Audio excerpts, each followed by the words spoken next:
아는 것이 병이고 모르는 것이 약이라는 말이 있죠. 차라리 모르고 지나가는 것이 편할 때가 있습니다. 알아도 어떻게 할 수 없는 일들이 있잖아요. 그러면 마음만 아프지 도움을 줄 수도 없고 이럴 수도 없고 저럴 수도 없고, 그러면 차라리 모르는 게 나을 때가 있는 거죠. 하박국은 지금 부르짖고 있어요. 2절에 여호와여 내가 부르짖어도 주께서 듣지 아니하시니 어느 때까지일까. 여기서 부르짖는다는 표현은 절망적이고 고통스러운 상황에서 우리가 이제 도움을 외칠 때 있잖아요. 구조를 청할 때 온 힘을 다해서 처절하게 부르짖는다, 그런 말입니다. 도움을 구하면서 온 힘을 다해서 처절하게 부르짖는데 어느 때까지일까? 절규에 가까운 질문입니다. 그러니까 하나님을 향한 약간의 원망, 약간의 애통함, 뭐 이런 것들이 묻어 있는 질문이죠. 내가 이렇게 처절하게 부르짖는데 왜 대답이 없으십니까? 어느 때까지 대답 없이 계시겠습니까? 이제 이런 절규인 거죠. 그도 그럴 것이요. 3절에요. 어찌 내게 죄악을 보게 하시며 패역을 눈으로 보게 하시나이까. 보다라는 단어가 2번 나오잖아요. 근데 약간 의미가 달라요. 한글 성경에는 둘 다 똑같이 보다인데, 앞에 어찌 내게 죄악을 보게 하시며 할 때 이 보다는 깊은 주의를 기울여서 지켜보다, 이런 말입니다. 깊은 주의를 기울여서 지켜보는 거고, 패역을 눈으로 보게 하시나이까 2번째 보다는 것은 도저히 지켜볼 수 없는 찬상을 견디며 보다, 그런 말입니다. 앞에 것은 자세히 보다는 거고 2번째는 견디어 보다, 이제 이런 단어입니다. 공통점은 둘 다 수동태입니다.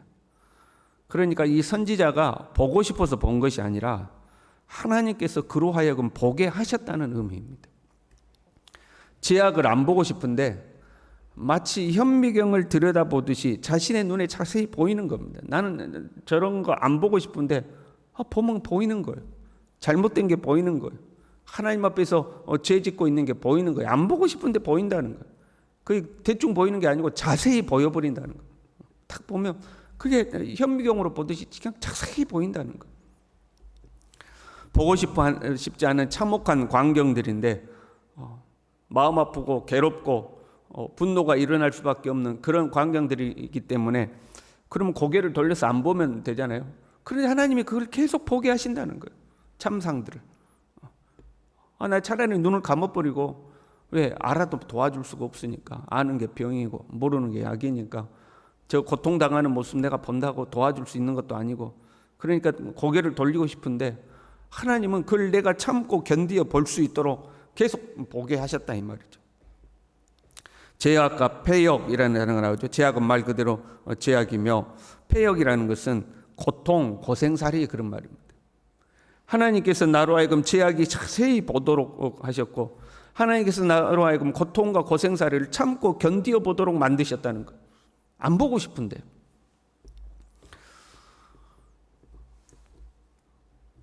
겁탈과 강포가 내 앞에 있고, 이렇게 돼 있잖아요. 여기서 겁탈이라는 단어는 폭력을 사용해서 타인의 물건을 빼앗는 일을 말하는 겁니다. 그러니까 힘 있는 자들이 힘 없는 자들을 폭력을 사용해서 빼앗아 가는 거죠. 강포는 폭력을 사용하여 신체에 해를 끼치고 목숨을 빼앗는 겁니다. 물건만 빼앗는 것이 아니라 목숨까지도 빼앗는 일들이 벌어지는 거죠. 여러분, 이런 부조리한 상황이 생기면 어떡하죠? 힘이 없는 사람은 법을 의지할 수밖에 없죠. 법이란 약자든 강자든 부정의로부터, 부조리로부터 보호하는 보호망이죠. 그래서 이런 부조리한 상황을 당하면 법에 호소를 하게 되어 있잖아요. 그래서 내 앞에 있고 변론과 분쟁이 일어났나이다. 여기서 변론은 법적 소송을 의미하는 단어입니다. 소송이 일어났고, 분쟁이라는 것은 말다툼을 말해요. 법정에 소송을 걸고 서로 법정에서 싸우는 모습을 말하는 거죠. 4절에는요, 율법이 해이하고 정의가 전혀 시행되지 못하오니, 그래서 율법이 해이해졌다, 이 말은 법이 느슨해졌다, 그런 말입니다. 법은 정확해야 되죠. 이랬다 저랬다 하면 안 되는 거잖아요. 법이 그물이라면 그 그물의 크기와 촘촘함이 정확해야 됩니다. 부자나 가난한 자, 힘이 있는 자나 없는 자, 강한 자나 약한 자 상관없이 법의 그물에 공정하게 걸려야 되죠. 누구는 빠져나가고 누구는 빠져나가지 못하고 이러면 안 되는 거죠. 그런데 법망이 느슨해지면, 법의 그물이 느슨해지면 힘 있는 사람, 부유한 사람, 강한 사람은 빠져나가게 되고 힘이 없고 약한 사람만 거기에 걸리는 거 되잖아요. 그래서 정의가 전혀 시행되지 못하오니, 법적으로 소송을 하고 법적에서 다투는데 그 법망이 느슨해져 가지고 다 힘 있는 자들이 다 빠져나간다는 거예요. 힘 없는 자들만 걸리는 거죠. 4절에요. 이는 악인이 의인을 에워쌌으므로 정의가 굽게 행하여 지민이이다. 법망의 촘촘함을 유지하는 사람이 의로운 사람들이 아니라 악한 사람들이 법을 에워쌌다는 거죠. 그래 악한 사람들이 이기는 거예요. 이스라엘의 법정은 하나님의 법정입니다. 일반 법으로 소송을 하는 것이 아니라 하나님의 율법을 법으로 삼는 것이 이스라엘의 법정이죠. 가장 경건하고 의로워야 할 하나님의 법정을 악인들이 에워싸고, 가장 공정하고 정의로워야 할 하나님의 율법을 악인들이 조장하고 애곡하는 거죠. 겁탈과 강포가 자행되는 겁니다. 선지자의 눈에 이것이 다 보이는 거예요. 안 보고 싶은데 그냥 현미경으로 들여다보듯이 다 보이는, 그게 다 보이는 거예요. 현 상황을 견딜 수 없으니까 모르면 그냥 넘어가지 않겠어요? 근데 보이니까 견딜 수가 없어서 하나님 앞에 절규하는 거죠. 하나님 앞에 절규하고 하나님께 부르짖는 겁니다. 여러분, 하나님께 절규한다는 것 자체가요, 믿음입니다. 믿음은 소망을 갖게 하죠. 안 믿는다면 기대도 안 하는 거예요. 하나님을 믿으니까, 하나님이 우리를 도와주실 수 있다는 걸 믿으니까 하나님 앞에 절규하고 부르짖는 거죠. 그렇잖아요? 기도는 우리의 믿음의 행위인 겁니다. 하나님을 안 믿으면, 하나님에 대한 기대와 소망이 없으면 기도 자체를 안 하는 거예요. 뭐 기도해도 소용없는데 뭐. 그런데 하나님을 믿기 때문에 기도하고, 하나님에 대한 기대가 있기 때문에 하나님께 부르짖는 거예요. 그럼 문제는 그렇게 절규해도 응답이 없다는 거예요. 하나님 어느 때까지 침묵하실 거냐는 거예요. 어느 때까지 그렇게 응답 없이 계실 거냐는 거예요. 하나님 제발 저 사람은 꼭 좀 도와주세요. 이 사람에게는 하나님의 응답이 안 나타나. 하나님 저 사람은 한번 징계해야 되지 않겠습니까? 하나님 매를 한 대 때려야 되지 않겠습니까? 이 사람에게도 아무 일이 없어. 오히려 잘 살아. 그러면 차라리 내 눈에 안 보이게나 하시지. 차라리 내 눈에 안 보였으면 될 거 아니에요. 그런데 하나님은 내가 고개를 돌리고 싶어도 고개를 못 돌리게 하시고, 눈을 감고 싶어도 눈을 열어 보게 하시고, 그냥 한번 보고 스쳐 지나가면 좋을 텐데 자세히 그걸 보게 하셨다는 거예요. 그래 놓고 하나님은 응답 안 하고 침묵하고 계신 거예요. 그러니까 하박국이 절규를 하는 거예요. 하나님 어느 때까지입니까? 어느 때까지 내 부르짖음에 응답하지 않고 계시겠습니까? 하고 하나님 앞에 절규하는 거죠. 그 하박국의 절규에 하나님께서 응답하셔요. 5절에요. 너희의 성전에 내가 한 가지 일을 행할 것이라. 너 지금 내가 아무것도 안 하고 있다고 이야기하지. 그러나 내가 한 가지 일을 준비하고 있다는 거죠. 그것은 심판을 예비하는 것을 말하는 거죠. 하나님이 침묵하고 계신 것 같아도, 네 기도에 응답하지 않고 있는 것 같아도 하나님은 하나님의 일을 준비하고 있다는 거죠. 일을 행하는 여호와, 그 일을 지어 성취하는 여호와. 하나님은 계획하시고 하나님의 계획을 지어서 성취해 가시는 하나님이라는 거예요. 너희의 생전에 내가 한 가지 일을 행할 것이라. 누가 너희에게 말할지라도 너희가 믿지 아니하리라. 하나님은 하나님의 일을 준비하시고 하나님의 역사를 이루어 가시지만 사람들이 안 믿는다는 거예요. 원래부터 믿음 없는 사람들, 그 사람들은 더더군다나 안 믿겠죠. 그런데 하나님의 사람들조차도 안 믿는다는 거예요. 내가 신앙생활 해보니까 안 되대요. 내가 기도해 봤는데 기도해도 소용도 없대요. 하나님의 사람들조차도 안 믿는다는 거예요. 그러나 믿든지 안 믿든지 간에 하나님은 묵묵히 하나님의 계획을 이루어 가시는 거예요. 내가 믿든지 안 믿든지 간에 하나님은 하나님의 계획을 이루어 가고 계시는 거죠. 지금도 마찬가지예요.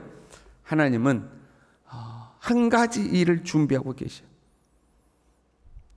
각 개인에 대한 한 가지, 내가 너를 향한 한 가지 일을 준비하고 있다 하는 거죠. 하나님은 무계획의 하나님이 아니죠. 기분에 따라서, 감정에 따라서 그때그때 일하시는 하나님이 아니죠. 하나님은 완벽한 계획 속에서 일하시는 하나님이시죠. 하나님의 수는 셀 수 없이 많다고 그랬어요. 그 하나님께서 우리를 향한 계획이 있으시고 그 계획을 하나씩 하나씩 준비하고 있죠. 에이, 아무것도 없는데, 하나님 침묵하고 응답도 안 하는데, 그래도 하나님은 한 가지 일을 준비하고 계시는 거예요. 그리고 각 개인에 대한 하나님의 계획도 이루어져 가지만 궁극적으로는 하나님의 종말의 때가 가까워지고 있는 거죠. 하나님의 종말의 때는 노아의 때와 같을 것이라고 했어요. 내일 비가 와서 홍수가 나는데 오늘까지도 아무도 안 믿는 거죠. 노아가 목이 터지라고 외쳐도 아무도 안 믿는 거죠. 비는 무슨 비, 홍수는 무슨 홍수, 아무도 안 믿는 거죠. 너희가 믿지 아니하리라. 그 하나님이 침묵하시는 것 같은 때, 사실 하나님의 침묵이 아니고 하나님의 계획을 준비하시고 이루어 가시는 그때죠. 그때를 우리는 믿음으로 인내해야 되는 거예요. 믿음으로 견뎌낼 수 있어야 되는 거죠.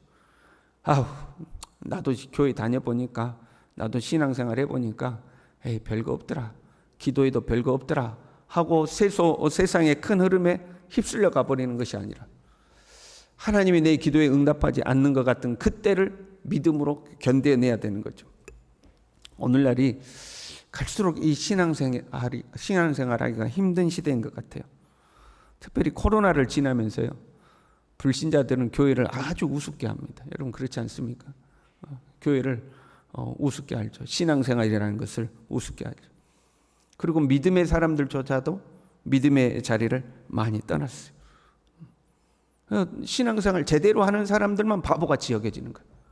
저렇게 해봐야 아무 소용도 없는데, 나 봐, 교회 안 다녀도, 코로나 기간 동안 교회 안 다니고 코로나가 끝나도 교회 안 다녀도 봐, 나 아무렇지도 않고 나 잘만 사는데, 뭐 저렇게 교회 다닌다고 별거 있냐? 기도한다고 별거 있냐? 이렇게 새벽에 나와서 엎드린다고 별거 있냐? 하나님 앞에 경건하게 사는 사람들만 우습게 되는 시대가 되어가고 있는 거죠. 마태복음 10장 22절에 예수님이 제자들에게 이렇게 말씀하셨어요. 또 너희가 내 이름으로 말미암아 모든 사람에게 미움을 받을 것이나 끝까지 견디는 자는 구원을 얻으리라. 끝까지 견디라는 거예요. 하나님이 나를 안 보고 계신 것 같고, 하나님이 침묵하신 것 같고, 하나님이 나를 외면하고 있는 것 같고, 그러다 보니까 세상은 나를 조롱하고 비난하고, 오히려 부정과 부패와 강포와 이 억압이 성행하고 그들이 더 잘 나가는 것 같고, 나도 차라리 외면하고 눈 감고 살고 싶지만 하나님은 그런 것들을 내게 보이시고 나로 하여금 견딜 수 없게 하시는데, 그러면서도 하나님이 침묵하시고, 사람들은 나보다 어리석다고 그러고 그렇게 교회 다니고 신앙생활 해봐야 별거 없다고 그러고, 그럼에도 불구하고 끝까지 견디는 자, 끝까지 견디는 자가 구원을 얻으리라. 지금은 우리 눈에 보이지 않아도 하나님은 하나님의 계획을 이루어 가시는 줄로 믿습니다. 그 주님의 때가 이루어지기까지 끝까지 견디는 하나님의 사람들이 될 수 있기를 바랍니다. 기도하겠습니다. 하나님 아버지, 차라리 우리의 눈이 어두워서 보지 못하고 우리의 귀가 어두워서 듣지 못했다면, 모르니까 마음껏 살았을 텐데, 하나님은 우리로 하여금 눈을 열어 주님을 보게 하시고, 우리의 귀를 열어 주님의 음성을 듣게 하시고, 우리의 마음속에 하나님의 법을 새기셔서 우리로 하여금 하나님을 떠나지 못하게 하시고 믿음의 길을 걷게 하신 것, 주님 한편으로 감사하고 주님 한편으로는 답답하고 안타까울 때도 있습니다. 아버지 하나님, 우리의 기대와 소망이 이루어지지 않을 때에 하나님이 어디 계시는가 세상 사람들이 조롱하고 우리의 믿음조차도 흔들리려고 할 때에, 주여 그때에 우리를 굳건한 발로 붙들어 주시고 끝까지 견디는 자는 구원을 얻으리라 말씀하셨사오니, 주님이 침묵하고 계시는 것 같고 주님이 잠잠히 계시는 것 같아도 하나님은 하나님의 계획을 이루어가고 계시며 때가 되면 하나님의 그 계획된 모든 것들이 이루어지고 성취됨을 굳건히 믿고 흔들리지 아니하고 믿음으로 인내하고 끝까지 견디어내는 하나님의 사람들이 다 될 수 있도록 우리 모두를 붙들어 주시옵소서. 예수님의 이름으로 기도 올리옵나이다. 아멘.